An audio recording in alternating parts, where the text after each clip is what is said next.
How to know what scale fits over what chords is just the kind of topic I can get excited about, and I want to take you on a quick tour of how the theory actually works.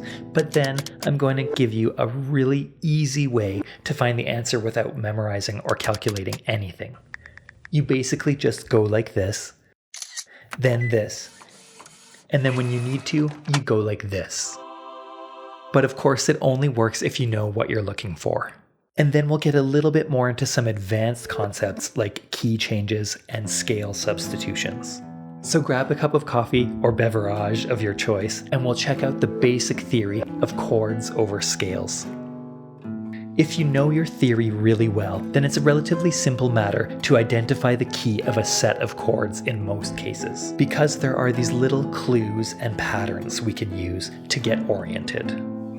Music theory always seems complicated at first because of all the different keys and spellings, but the whole reason we do it that way is because then all of the theory is the same in every key, just everything is spelled differently. So in that way, every key is the same as the simplest key, C major, and therefore all of the information we need to figure out what scale to use over what chords is contained in these white keys. There are two things we most need to know about scales and chords. One is the pattern of steps between the notes of the scale, and the other is the pattern of chord qualities built on the scale tones.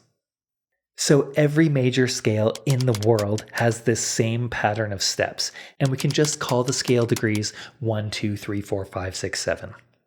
Then we can go back to C major to see what chords we get.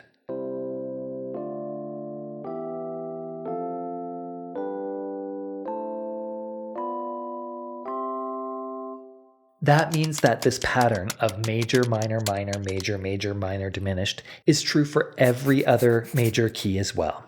And we can abstract the chords to Roman numerals. We use uppercase for major and lowercase for minor, and the little circle you can never type is for diminished. Now, if you notice, this little diminished triad kind of sounds strange, and that's why it's not all that common in a lot of music. And often if there was this note in the bass, it would be a G over B instead. For all the different keys, we always have the same pattern of steps and the same pattern of chord qualities. And within this pattern, we can find a few little clues that give away what the parent key is. Of course, there are times where it's more complicated, and we'll get to that. But at first, let's assume that the chords we find are actually from a single key, and therefore fit into this pattern.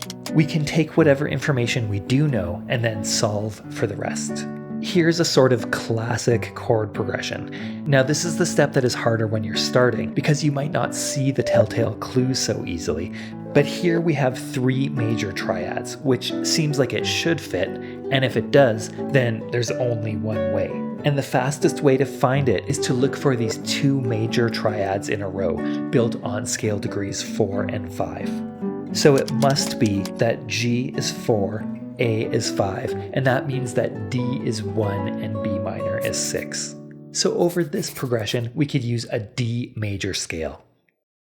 Now, if we take the white keys on piano, we can think of them as being just a collection of pitches.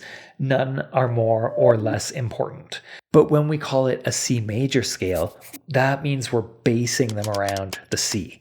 So C is kind of the boss note. But then we have this relative major and minor relationship thing.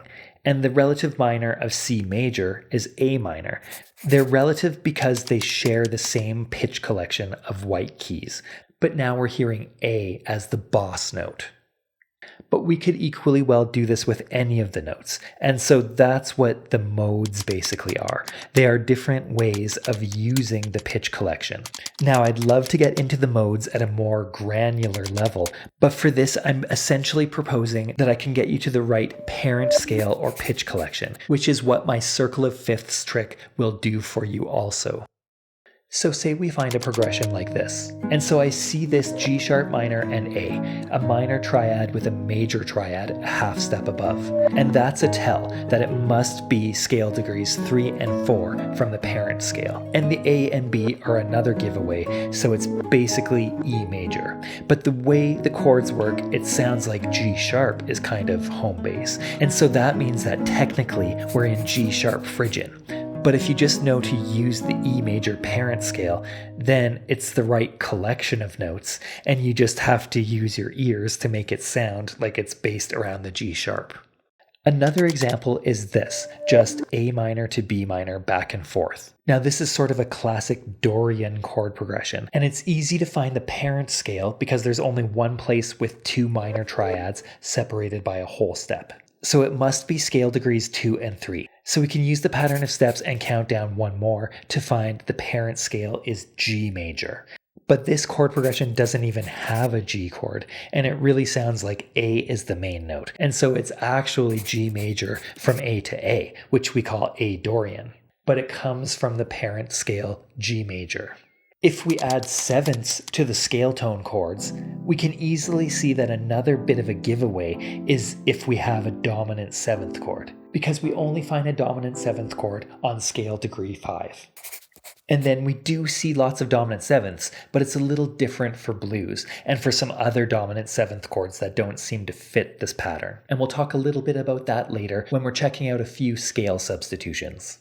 Sometimes there are chords that are sort of ambiguous because they could fit into more than one key, like these chords. They fit in C major, but they could also fit in G major. If it was G dominant 7th, that would settle it, but otherwise it's a little ambiguous. Usually your ear will tell you because likely someone in the band is playing or singing one or the other F. Or a sort of smarmy solution would be to omit any Fs whatsoever from our scale. 2 minor triads like this, a fourth apart, can be ambiguous as well. So it could be parent A major or D major. And so from there we'd have to listen for what fits better, or else maybe find the telltale note somewhere in one of the other parts.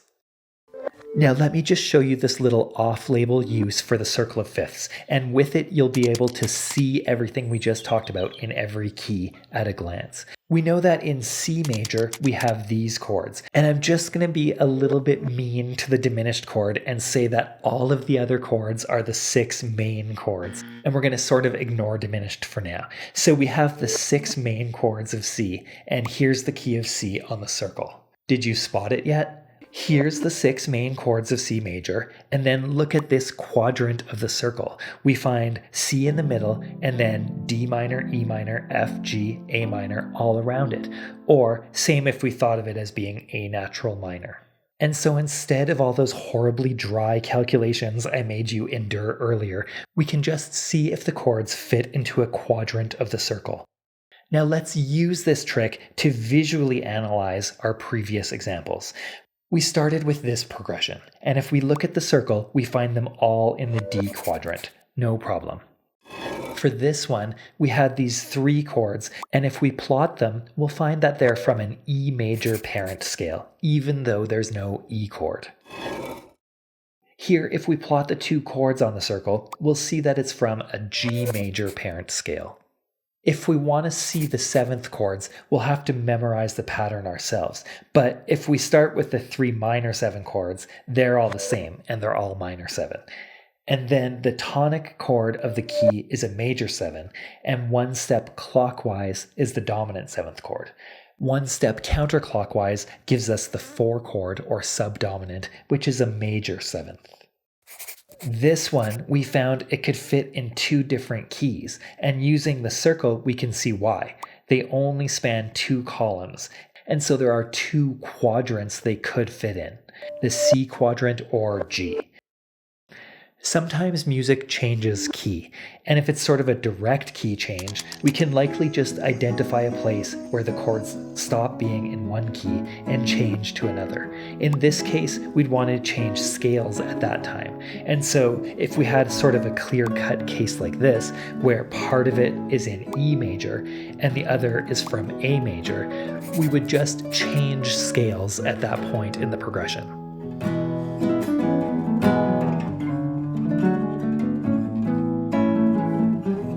Other times, it's not such a cut and dried key change, and there's just this one chord that sort of wrecks the pattern. Say we have this chord progression. Essentially, we have A minor, G, and F, which all nicely fit into this A natural minor or C major quadrant. But this D major chord is selfishly not fitting in. Now, usually it will sound more natural to start with the next closest quadrant that would contain that chord, because then we keep as many notes the same as we can. And so for this progression, we basically use C major, G major, and then back to C major again.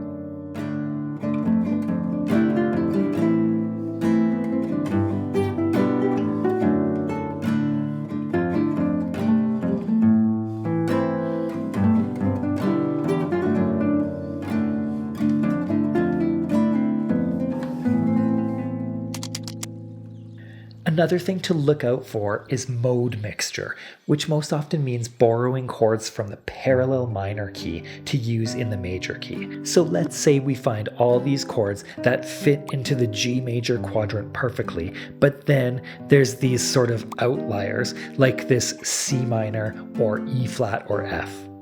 So these are actually coming from G minor, and that would be the closest scale to use just over those chords.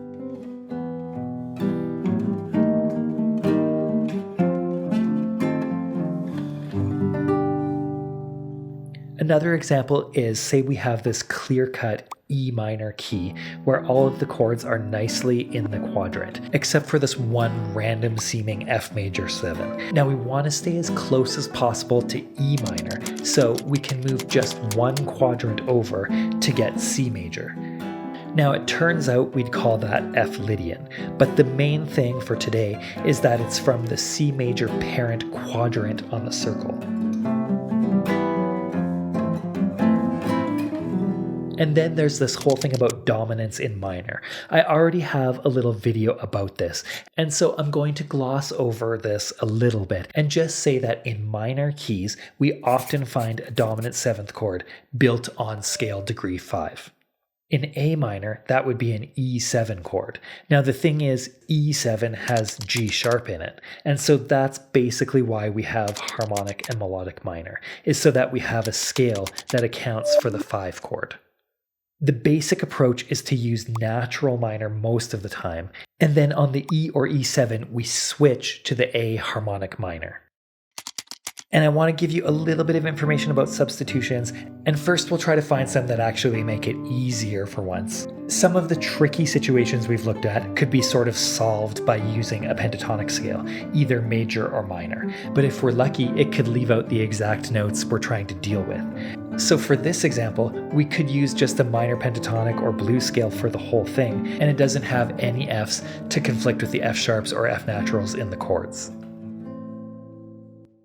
Or, for rock and blues, you can often just use the pentatonic minor scale, even if it's almost like the wrong scale in a way. For example, in a rock or pop song, we might have a chord progression like this, and I feel like we're in G overall, but the B flat and F are modally borrowed from minor. But somehow, the minor pentatonic scale still kind of works over the G major chord. And the reason I'm so surprised is because it's purportedly the wrong quality, minor over major. The G major chord has a major third, B natural, but the minor pentatonic scale has a B flat, which should be wrong. But it still sounds really kind of cool. And that's because our ears sort of reinterpret the B flat as an A sharp, which is a sharp 9. And it makes this sort of really funky or bluesy inflection. And we spell it that way because the chord already has a letter B in it. Scales and chords are like two sides of a coin, and so it also really helps if you understand the different chord names and what all the numbers mean. And substituting scales works in essentially the same way as chord substitution, so you can get some more ideas from this.